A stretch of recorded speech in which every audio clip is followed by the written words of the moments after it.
What's up, everybody? KleverKrok back for the last week of Season 3. Now, this week was a good way to end the season, I would say. We had some really good matches and some...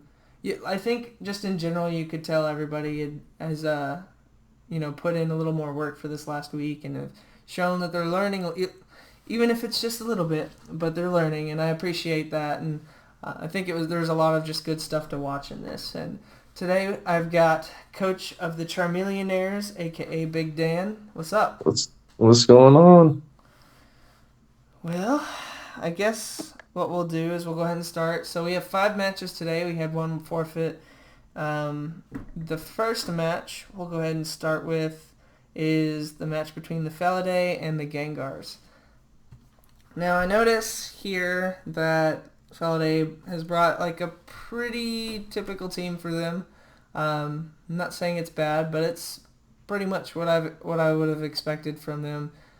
And then the Gengars seem to have brought the same thing they've brought every week. So that's a bit discouraging because I really wanted to see them branch out and try something else. But if they win, they win, and I guess that's all that matters. So I guess we'll find out. But I noticed that there's a gaping ice weakness, and that the Felidae didn't really have something to exploit that with. I also noticed turn 1 that going for the trick for Alligator was like kind of good, but because it's a sweeper, it wasn't the best decision, and you traded your Espeon for it. So it really wasn't a good trade-off there. But anyways, what happens after that? He did take the opportunity to set up with Toxicroak and get rid of that Toxic Orb, but it didn't really have the effect he wanted it to. So, but because he knew the Gliscor was a stall set like it's been every week, he knew that he could just switch out and everything. So it's just kind of back and forth right now. He tries to take down this Drapion that the Gengars have, and the Gengars really like taunt, I've noticed, and I don't think that it always works to have it on multiple Pokemon, especially like I would think that Drapion kind of is meant for more of an attacker or, setting up hazards, which he was setting up hazards, but I feel like there could have been another thing like Whirlwind if he hadn't run that yet. I'm not sure if he brought that or has that on this set, but I know that Whirlwind's a good move on Drapion as well. But he did get unlucky, or Felidae did get unlucky with the turn 1 wake up on the Golurk. Although it went for Stealth Rocks when I feel like it should have probably gone for,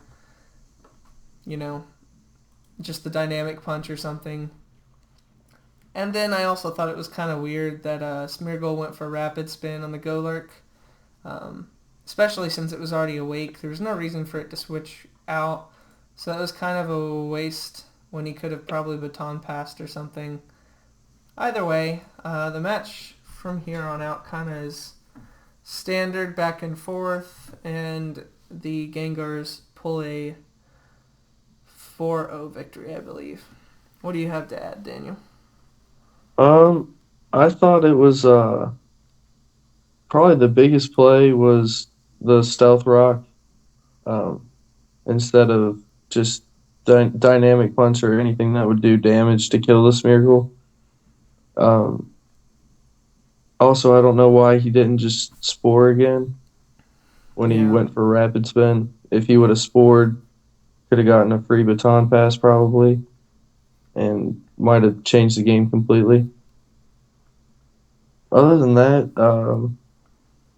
it was just a basic match. I feel like just back and forth. yeah.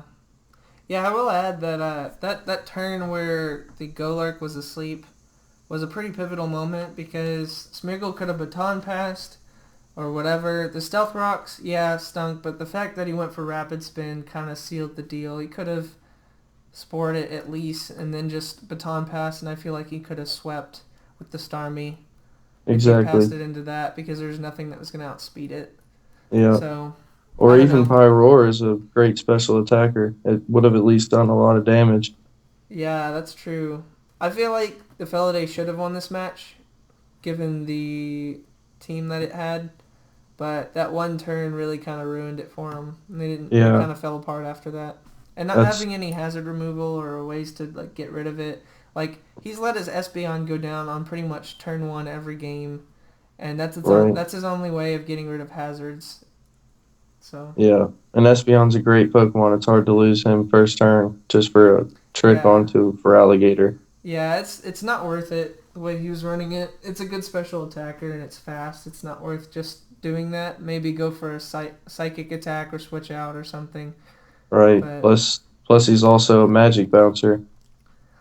granted, maybe he was thinking, and this is a team building issue, but when it gets to the match, it doesn't matter anymore. But uh, he didn't really have something that could switch in on a crunch from for Alligator and not get Right. bodied.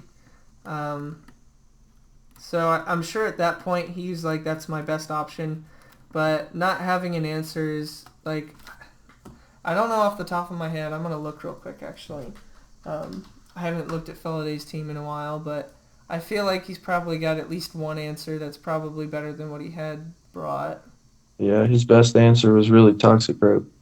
Toxicroak, yeah. Mega Houndoom could have been an okay option because of Crunch. Deontay would have been an okay option. Yeah, But yeah, in general, like he kind of wasted two or three of his draft picks in Aeron, Slacking, and maybe Maractus if you want to argue that one. yeah, But yeah, it's just kind of weird that he went with those, and I think not having answers to like things like for Alligator's Crunch, which though strong, it's still not stab. It just shows that he didn't like have any real bulk to his team. yeah. Not to mention with the baton pass of Tail Glow, that would Mega Houndoom would be the best option with that. Yeah, and he's done that before, and it's been great. But I guess he didn't want to bring it because of Gliscor and for Alligator. But I still would have thought that it would have been a good option. And then bringing Sunny Day on something else like the Smeargle. All right. But And it'd be at least as good as a Pyroar, I feel like. right, so I hope that both teams, which they're both returning, I believe. So I'm excited to see what they do with their draft next season. I would suggest just to take your time and think about like what you need and what during the draft to not just waste your picks because they're meaningful and they have an impact. And you know for Gengars especially, I would hope that they draft a team to where they feel comfortable using their Mega for one because Mega Heracross didn't come to a single match You know. as well as Dragonite and some other powerhouses, and he didn't bring Oh any of yeah, them. Dragonite's a great Pokemon.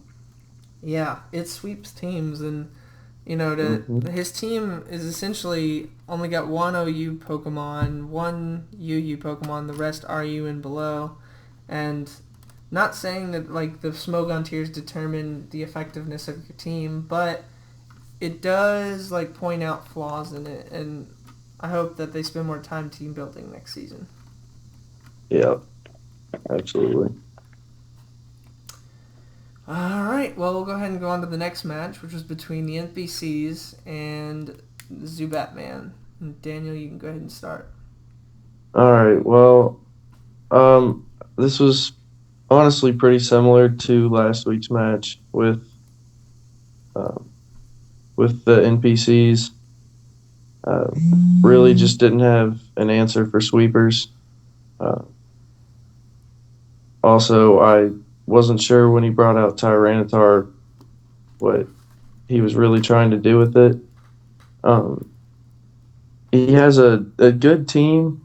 David played very well with the special attack Tyranitar going into the Flash Fire Heatran. Um, Yeah, that was Also, the crazy. Flame Charge giving him the speed boost. That was pure luck. Yeah, yeah, it absolutely was. But Well, everything just the kind of fire set up. blast flash fire is what I meant. But go ahead. Oh, yeah, yeah. Um, Everything just kind of went his way. And after that, it was just over. There's not much else you can even say about it. Yeah, Uh, the sunny day was also pretty cool, I thought, from Celebi. yeah, that was a nice touch because that's kind of what sealed the deal with the solar beam. Yeah, the solar beam, that was pretty well thought out to bring the Sunny Day into Solar Beam, knowing he would probably bring Wash Rotom. Yeah, which I'm glad that he brought it back because it really kind of balances out his team. He's got like too many similar Pokemon when it comes to typing and weaknesses, Yeah, and he's got other Pokemon that he could use. But and it's been surprising that like Lucario hasn't done more, especially when it has some priority like E-Speed and Bullet right, Punch and Vacuum Wave. right. That would have been a good time for Vacuum Wave. Yeah, but either way, I mean, I hope the NPCs come back, and I uh, would encourage them just to learn and grow, but also to just try new things. Because I know at least early on he didn't branch out all that much, but he did start to, and so I'm glad that he was doing that, and I think he did like learn some stuff this season too. So Absolutely. There was definitely improvement. all right, well we'll go ahead and go on to the next match, which is between the Charmillionaires and the Alakazams. Now, the Ditto was cool to see. Other than that, I don't really see all that much of a problem with the Charmillionaires team, given the fact that it does pretty good against most of his Pokemon. The Azumarill could have been a problem if Hmm. he was running Belly Drum or something, but he didn't have a chance to do that. So I think that it's pretty similar to how the Charmillionaires played last week. The taunt was a nice touch, and it's worked plenty of times before. Um, so that was like a good attempt there. But the Azumarill, I think that it would have been a good idea to let you get the sub up and go for Belly Drum. But that's assuming he had that build. And then just busting it and going for Aqua Jets, because I doubt that the Greninja would have lived in Aqua Jet at +6. So, Yeah. Well, I think I taunted him. oh yeah, well, it's only for 2 turns too. I guess that's true. But either way, like I would have liked to see him try something else like that, have some more priority. The Mach Yeah. Punch would have been good from the I just feel like between Ice Shard and Mach Punch, it would have done enough to take out the Greninja. It may have not changed the end of the match, but there was just some elementary mistakes I think made in this match on the Alakazam side. On top of the fact that you set up really well and had the coverage you needed for it. I think the thing I was most scared about was the Mach Punch coming from Breloom. Yeah, I was surprised he didn't go for that. That's all he needed to do, and it would Yeah. have been too late, but it He didn't would have have to be taken out 6-0. Greninja.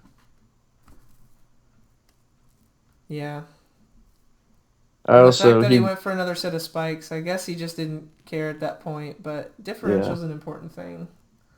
yeah. And he didn't know what taunt did. Um, And he didn't know what Protean on Greninja was. yeah. It just seemed like he wasn't real well prepared, but I don't know. Yeah, yeah. I think this match was well executed on your end, and for the Alakazams, I think it's just like the times that he's done well. He's done like it's like with what he knows and how he currently plays, he does really well. But Hmm. what he doesn't know when playing people who have played longer, that really kind of just ends the game for him.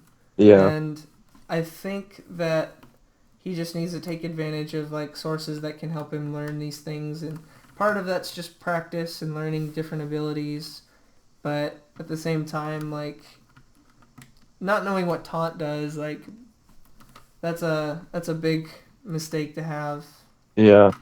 I guess it's just something that you kind of learn while you play, and I guess he hadn't seen it before. which Um, is quite possible. So yeah. He said in there that he had seen it one time before and he wasn't sure what it did. hmm. So, I mean, you live and you learn, I guess. Yeah, and I'm Uh, excited to see what he does with this this next season when he drafts and just to see what Absolutely. he does because he had a really good chance of beating the Zubatmen, and he beat some other really good teams, and he just Yeah, demonstrated that he can do really well as long as he like prepares and knows what like the enemy's Pokemon or the opponent's Pokemon like usually does. exactly. Because I mean, he drafted a good team, and he played well with it at times. I think he just the more you play, Yeah. the more you know about it. It does stink that in the end he was looking really solid for being in the tournament. But in the end, this last loss really kind of put the nail in the coffin because the next match will show why Fakemon took their place. Yeah. So yeah, like I said, we're gonna next watch the Wobbuffets versus Fakemon. This match was awesome. Daniel, go ahead and take it away. Well, to start it off, I felt like he should have started off throwing out the sticky web, but I guess I mean that didn't really matter. He That was all Galvantula was there for, but with Defog it kind of made it useless. Um, but the biggest deal in this match I felt like was Blissey. Uh, he There wasn't much he could really do to touch Blissey. Um, I mean, it was very well played on both sides. I felt like. Um, Also, I think there's a part where Easter comes out.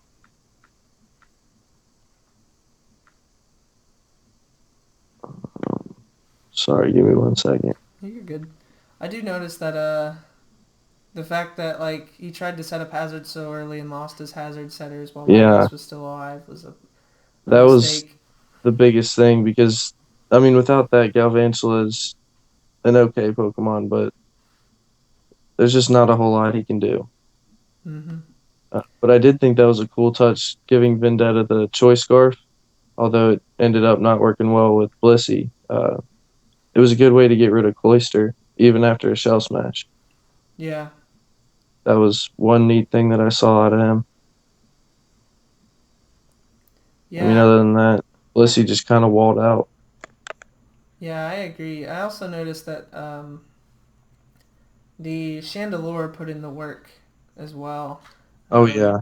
Getting rid of the conch because the Conkeldurr was what was kind of their ace in the hole for the entire match. It would have knocked off and just obliterated the Latias, and of Yeah. course Drain Punch would have handled the rest of his Yeah. existing lineup. That was his answer for Blissey, which wound up being the Pokemon that I felt like won him the game. Yeah, Blissey just walled the crap out of everything, and he's ran Special Victini a lot lately, and it's been good. But I would also I would have, especially because Latias and Blissey are such great special walls. I would have brought physical Victini because U-turn would have hit really hard on the Latias. Yeah. V-Crate would have demolished the Blissey. Yeah. So I think when he switched in the conch, I think he was expecting him to Will-O-Wisp, and he might have been running Guts. yeah, I think he was too. I don't think he's expecting the Chandelure to not be choiced. Yeah, So, that's true too. and that I think that was what really caught him off guard is that it wasn't, and so he was able to finish him off because Conk's slow and Mach Punch can't hit it. Right. So, but that was a good match played on both sides. I think Fakemon played so not that they played poorly or anything, but they played so much better this week, and they prepped Yeah, well, but like their decision making and everything in game was solid, and by making certain decisions in the game where it was crucial, it ended up just falling in his favor. So absolutely. it was a great match to watch. It was. Definitely was. All right, well I guess we'll go to the last match for this week. So that was between the Raikos and the Krookodiles.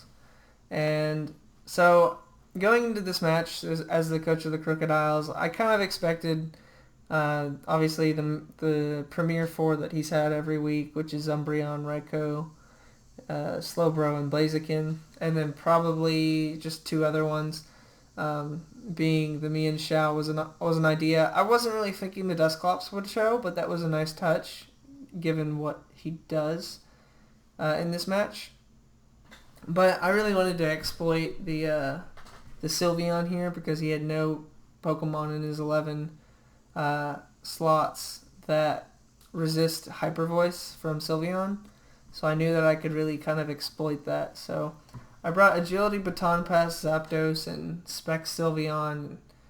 Oh, it was glorious. But it was a really fun match, and it really could have gone either way at many different points in this match. So without further ado, I'll go ahead.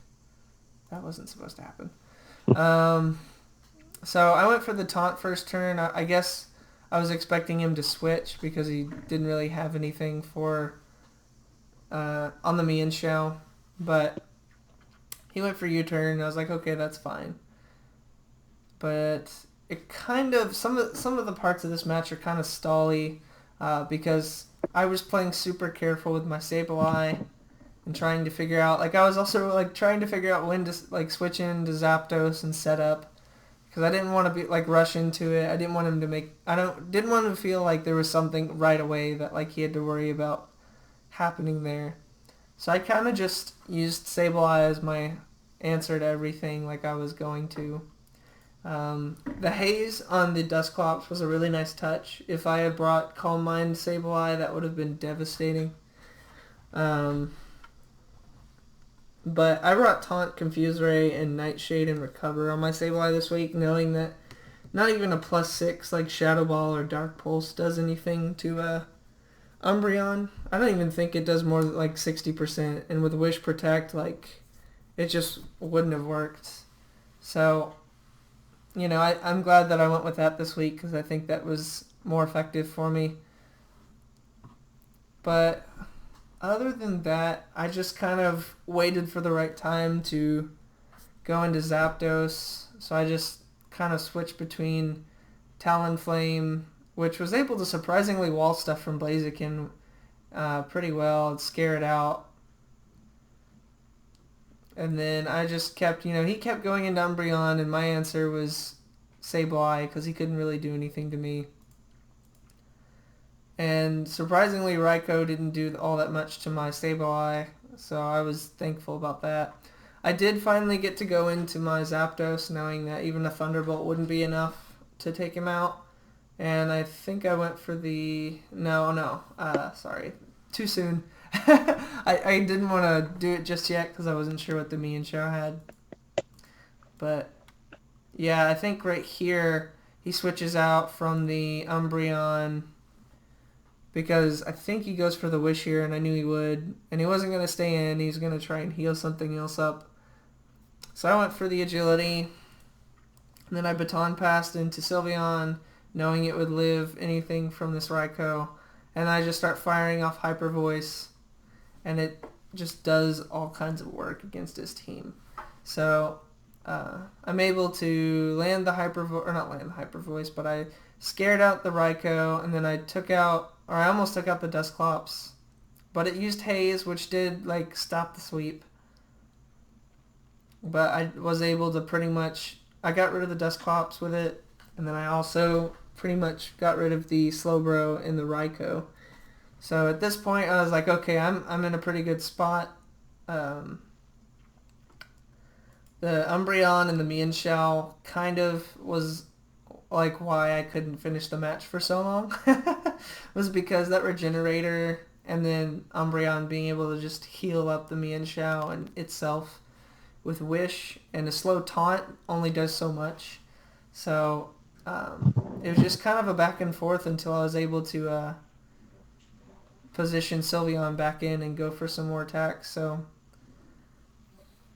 I think I went for, So I lost the Zapdos because I was thinking Thunderbolt would be enough to take out the Mian Xiao, but it was just not enough.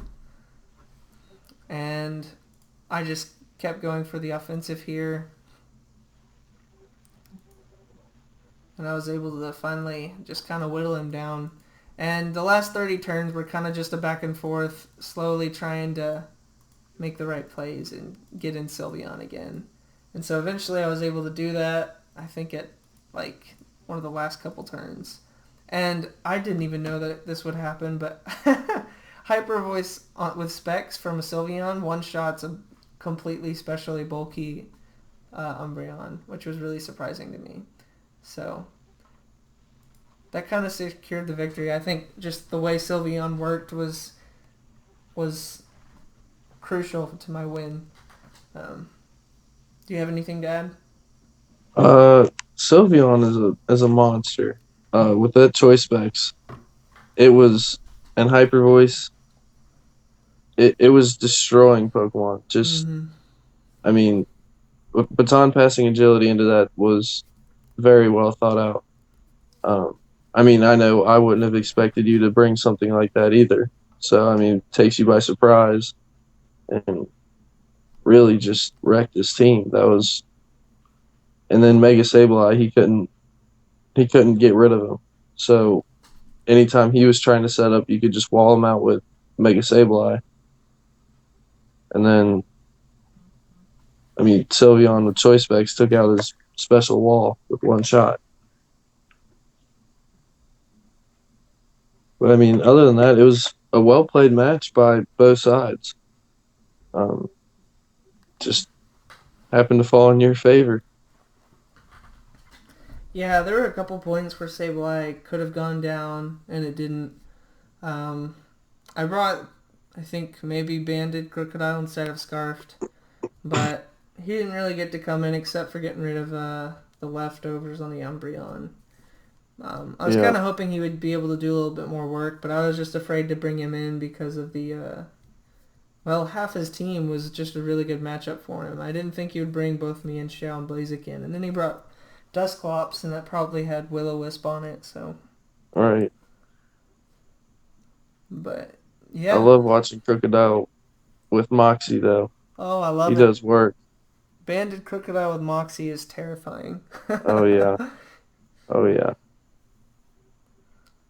But other than that, that's kind of how this week turned out.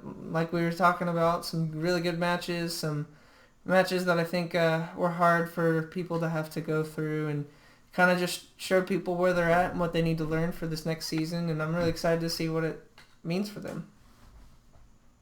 Absolutely. So, I guess the only thing that I will mention before we get off here is that the the standings for the final week are up, and it ironically, because of the way the divisions are set up, um, the seventh place Gengars weren't able to make it in, but the 11th place Feliday and the 8th place Fake Mom were put in, which I thought was kind of funny. But that just goes to show that like your competition isn't necessarily just to have the highest record, though that is like obviously an important thing, but also like trying to make sure you have an edge over your division counterparts. Absolutely. Division matches are extremely important in this. Yeah, yeah, and they'll continue to be once we have this next season when we have more people too, because then you're gonna have to Absolutely. compete for more people for those two spots. But and then Greninja with that sweep was able to take MVP for the season, so that was pretty cool. Holla. But yeah, I think it was a pretty good like a distribution of who was on the leaderboard for most of the season as well as the end. Most of the teams are represented in the top 10, so I thought that was pretty cool too. Absolutely. And the MVP race was tight the whole way. It really was. And the It ironic was, part about Greninja is that he was like fourth place throughout the entire time, and he just comes from behind, right, right.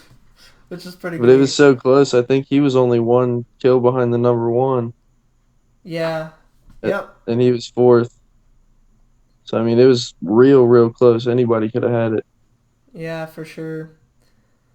So, I guess that's it for this last week. Though I say last week, I only really mean for the regular season. We still got 3 more weeks for the tournament, being the quarterfinals, the semifinals, and the finals. Obviously, there's 4 matches for the quarterfinals. There will be 2 for the semi and 1 for the finals. So be sure to stay tuned for those. And I know that we've already got some good matches that have ended for this next week. So be sure to check back next week when we talk about those, because they're going to be great. But either way, thanks for watching, guys, and I'll see you all next time. See you guys. Thanks for watching, guys. If y'all enjoyed the video, go ahead and leave a like, and if you want, subscribe for more videos. Hope to see y'all in the future, and thank you for watching.